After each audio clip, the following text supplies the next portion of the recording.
تو یہ جو عبادات ہیں دوسری امتوں پر بھی رہی ہیں فرض، لیکن خاص طریقے سے روزے کی عبادت میں اللہ تبارک و تعالیٰ نے جب اس کی فرضیت کا ذکر کیا تو یہ کہا کما کتب علی الذین من قبلکم، کہ یہ روزے کی عبادت تم پر بھی فرض کی گئی جیسے یہ عبادت ان لوگوں پر بھی فرض کی گئی تھی جو تم سے پہلے گزرے ہوئے ہیں، ان پر بھی یہ عبادت فرض کی گئی تھی۔ اس کے ذکر کا 3 اہم فائدہ ہے کہالت کہ کیوں خاص طریقے سے اس عبادت میں پچھلی امتوں کا حوالہ دیا گیا، ورنہ دوسری عبادات بھی پچھلی امتوں پر فرض تھیں، لیکن خاص طریقے سے روزے کی عبادت میں پچھلی امتوں کا حوالہ دیا گیا ہے قرآن کی اس آیت میں کہ جیسے پچھلی امتوں پر یہ چیز فرض تھی۔ سب سے پہلا فائدہ اس کا یہ ہے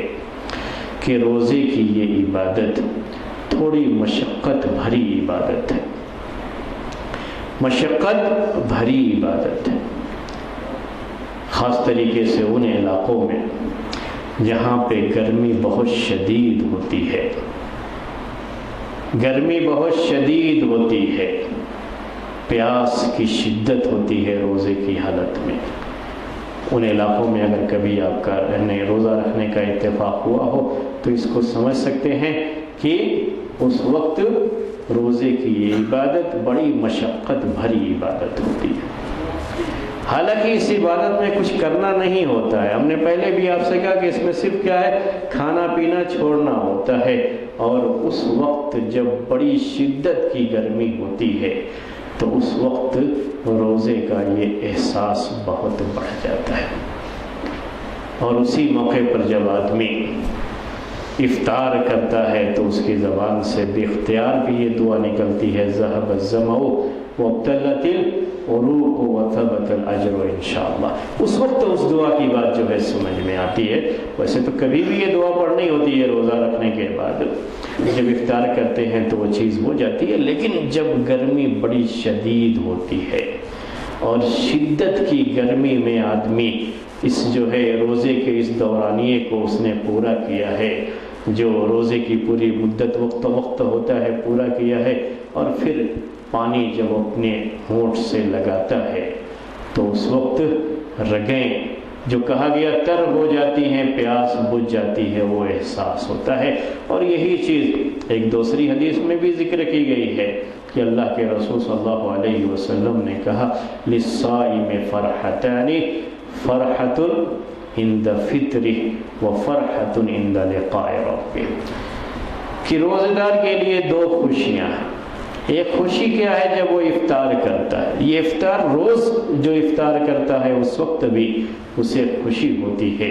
جب اس عبادت کو مکمل کر لیتا ہے، کیونکہ تھوڑی مشقت بھری عبادت ہے، جب مکمل کر لیتا ہے بڑی خوشی ہوتی ہے اسے اس عبادت کی وجہ سے، مکمل کر لینے کی وجہ سے،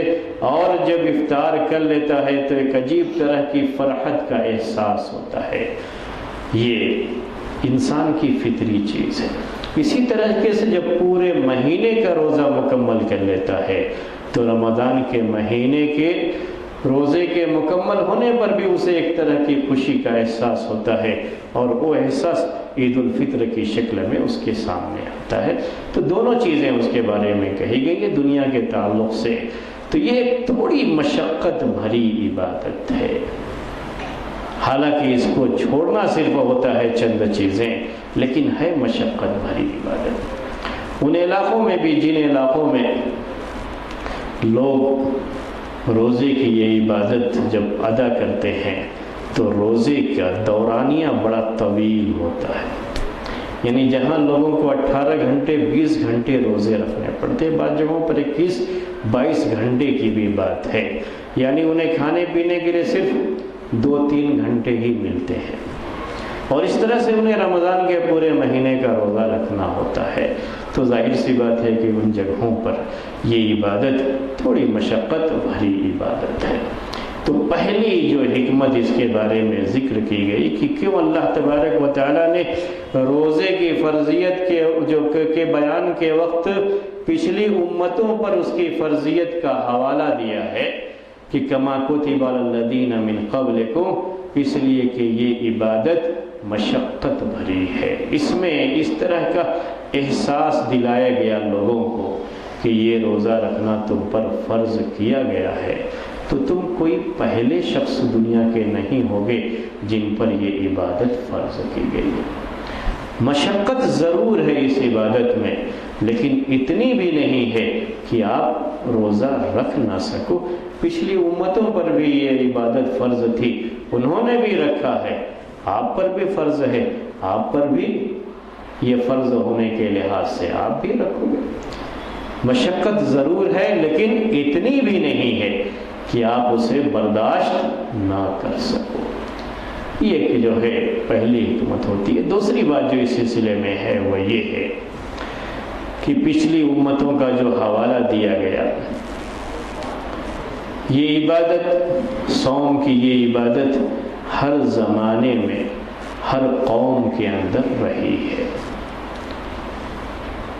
اس سے نفس کے اندر ایک داعیہ پیدا ہوتا ہے، ترغیب کی ایک صورت پیدا ہوتی ہے۔ دوسری حکمت ہے ترغیب دلانے کے لیے، لوگوں کو رغبت دلانے کے لیے اس عبادت کی طرف کہ یہ عبادت آپ پر بھی فرض کی گئی ہے، پچھلی امتوں پر بھی فرض کی گئی تھی، انہوں نے بڑی رغبت کے ساتھ یہ عبادت پوری کی ہے، آپ بھی اسے پوری کریں گے۔ اس عبادت پر عمل کرنے کے لیے، رغبت دلانے کے لیے پچھلی امتوں کا حوالہ دیا گیا۔ آپ نے کبھی دیکھا ہوگا چھوٹے بچوں کو، جو خاص طریقے سے چھوٹے بچوں کو پڑھاتے ہو، تو اس وقت یہ چیز ہوتی ہے، نوٹ کی، انسان کی طبیعت ہے، یعنی نیچر جو ہے انسان کی طبیعت ہے۔ کبھی کیا ہوتا ہے کہ کسی بچے کو کوئی کام کرانا ہوتا ہے، تو جب آپ اس سے کہیں تو شاید تھوڑا سستی دکھائے گا، لیکن اگر اس کے سامنے یہ کریں کہ یہ تو فلاں کسی بچے کا آپ حوالہ دے دیجئے، تو اس کے اندر رغبت، اچھا وہ کیا مجھے بھی کرنا ہے، وہ کیا ہے تو مجھے بھی کرنا ہے، یہ رغبت پیدا ہوتی ہے ان کے اندر۔ تو اس طرح کی چیزیں بھی کی جاتی ہیں بچوں کی تربیت میں۔ اللہ تعالیٰ جو انسانوں کا، ساری جو ہے کائنات کا، سارے عالم کا رب ہے، انسانوں کا رب ہے، اسے معلوم ہے کہ انسانوں کی تربیت ہوگی کیسے، اور کیسے انسانوں کے نفس کو اس عبادت کی طرف مائل کیا جا سکتا ہے۔ تو اللہ تعالیٰ نے وہی اسلوب یہاں اختیار کیا ہے اور کہا کما کتب علی الذین من قبلکم، جیسے تم سے پہلے لوگوں پر یہ عبادت فرض تھی، صوم سیام یہ فرض، ویسے ہی تم پر بھی فرض کیا گیا۔ تیسری جو ہے اہم چیز جو اس سلسلے میں ہے نوٹ کرنے کی، وہ یہ ہے کہ اللہ تعالیٰ نے یہ حوالہ دیا ہے پچھلی قوموں کا، یہ حوالہ دیا ہے پچھلی قوموں کا کہ ان پر جو ہے روزہ رکھنا فرض کیا گیا تھا، اور تم پر بھی روزہ رکھنا فرض کیا گیا ہے۔ تو یہ روزے کی عبادت ایک ایسی عبادت ہے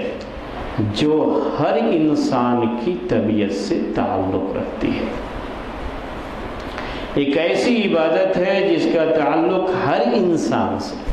سارے انسانوں سے ہے، اور انسانوں کی جو طبیعت ہے اس سے یہ چیز جڑی ہوئی ہے۔ تو اللہ تعالیٰ نے اسے فرض تمہارے اوپر بھی کیا ہے، اسے فرض پچھلوں پر بھی کیا تھا، اور آج کے اس زمانے میں تو آپ بڑی کثرت سے یہ باتیں سنتے رہتے ہیں کہ روزے کی اس عبادت کے اندر انسان کے جسمانی فوائد کتنے زیادہ ہوتے ہیں، اس کی صحت اور ہیلتھ کے تعلق سے کتنے فوائد ہیں۔ ہم نے آپ سے پہلے بھی کہا تھا کہ ہمیں ان فوائد سے انکار نہیں ہے، یہ چیزیں میڈیکل سائنس بھی ثابت کرتی ہے اور ہم بھی اس پر یقین رکھتے ہیں، لیکن صرف ہم یہ کہتے ہیں کہ اسے سوچ کر کے روزہ نہیں رکھنا چاہیے۔ روزہ ہمیشہ رکھنا ہے تو ایک عبادت ہے، روزہ رکھنا عبادت کی نیت سے اسے رکھنا ہے، اس نیت سے نہیں کہ ہمیں ہمارے جسم کے لحاظ سے، ہماری صحت کے لحاظ سے اس کا بہت فائدہ ہونے والا۔ تو یہ تیسرا اہم جو ہے پوائنٹ ہے اس کے اندر کہ یہ چیز سارے انسانوں پر فرض کی گئی ہے۔